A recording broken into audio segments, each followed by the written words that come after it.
Hi hi Kumari motor mechanic. நம்ம பார்க்குறது பார்த்திங்கன்னா ஒரு ஸ்கூட்டரில் வரக்கூடிய ரொம்ப முக்கியமான பிரச்சனை கிளச்சில் வரக்கூடிய பிரச்சனை. இது பார்த்திங்கன்னா கிளச்சு புள்ளி. இது நம்ம பெல்ட்டு ஃப்ரீயாக ஓடுறதுக்காண்டி ரொம்ப யூஸ் ஆகக்கூடிய கிளச்சு புள்ளி. இப்போ நம்ம வந்து பெல்ட்டு கட் ஆகினா பெல்ட்டு மாற்றுவோம்.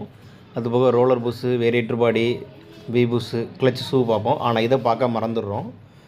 இது என்னென்னா நம்ம வந்து பிக்கப் ரொம்ப குறையும். மற்றபடி நமக்கு வண்டி ரன் ஆகும்போது வைப்ரேஷன் சவுண்டு அதிகமாக இருக்கும். நம்ம அந்த ரோலர் புஷ்ஷை மட்டும் மாட்டி விடுவோம். மற்றபடி இந்த கிளச்சு புள்ளியை நம்ம பார்க்க மாட்டோம். இது பெல்ட்டு மாற்றும் போதும் சரி, நமக்கு சவுண்டு கிளச்சில் சவுண்டு வைப்ரேஷன் அந்த மாதிரி இருக்கும்போது இதை கண்டிப்பாக பார்க்கணும். இந்த ஃபோட்டோவில் உங்களுக்கு காட்டுறேன் பாருங்கள். அந்த கிளச்சு பின்னு அடித்து எவ்வளோ கேப் விழுந்திருக்கு.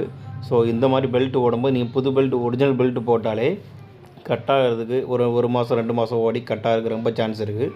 ஸோ நம்ம கிளச்சில் ஒர்க் பண்ணாலோ இல்லை சவுண்ட் நமக்கு வைப்ரேஷன் இல்லை அந்த மாதிரி பிரச்சனையில் கூட நம்ம வந்து கிளச்சு புள்ளியாக கலத்தி நம்ம பார்க்கணும்.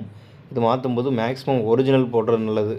பெல்ட் ஆகட்டும், நம்ம ரோலர் புஷ் அந்த மாதிரி எது மாற்றினாலும் கிளச்சு புள்ளி எது மாற்றினாலுமே ஒரிஜினல் நம்ம போடுறது நல்லது. லோக்கல் கம்பெனி நம்ம போடும்போது ரொம்ப நம்ம லைஃப் இருக்காது, உடனே கம்ப்ளைண்ட் நமக்கு அதிகமாக வரும். ஸோ மாற்றும்போது ஒரிஜினல் எதாக இருந்தால் நம்ம வந்து டிவிஎஸ் இருந்தால் டிவிஎஸ் ஒரிஜினல் ஜென்யூன் ஸ்பேர் வாங்கி போடுங்க. மற்றபடி லோக்கலாக நம்ம போடுற தவிர்ப்போம். இந்த மாதிரி இடத்துல மாற்றும்போது 2 ஆயில் சீலு ஓரிங் எல்லாம் வரும். அந்த கப்புமே நம்ம மாற்றுறது பெட்ரு. ஏன்னா வந்து பின் ஓடி கப்புலேயும் டேமேஜ் ஆகிரும். ஸோ அதை கப்பும் சேர்த்து மாற்றுறது பெட்ரு. எந்த கம்பெனி ஸ்கூட்டராக இருந்தாலும் நம்ம அந்த கிளச்சு ஒர்க் ஆகுது ஒரே மெத்தட் தான். ஸோ எந்த ஸ்கூட்டர் நீங்கள் வச்சுருந்தாலும் ஒரு 20,000 கிலோமீட்டர் ஒரு கிளச்சை கலத்து க்ளீன் பண்ண சொல்லுங்கள் மெக்கானிக்கிட்ட. ஸோ அந்த கலத்து க்ளீன் பண்ணும்போது கிளச்சு புள்ளி, கிளச்சு ஷூ, பெல்ட் எல்லாம் எப்படி இருக்குன்னு மெக்கானிக்கிட்ட சொல்லி பார்க்க சொல்லுங்கள். ஸோ உங்களுக்கு எதாவது கம்ப்ளைண்ட் இருந்தாலும் வைப்ரேஷன் அந்த மாதிரி பிக்கப் இல்லை அப்படின்னாலும் நீங்கள் அந்த கிளச்சு புள்ளி, கிளச் ஷூ எல்லாமே கலத்தி பார்க்க சொல்லுங்கள்.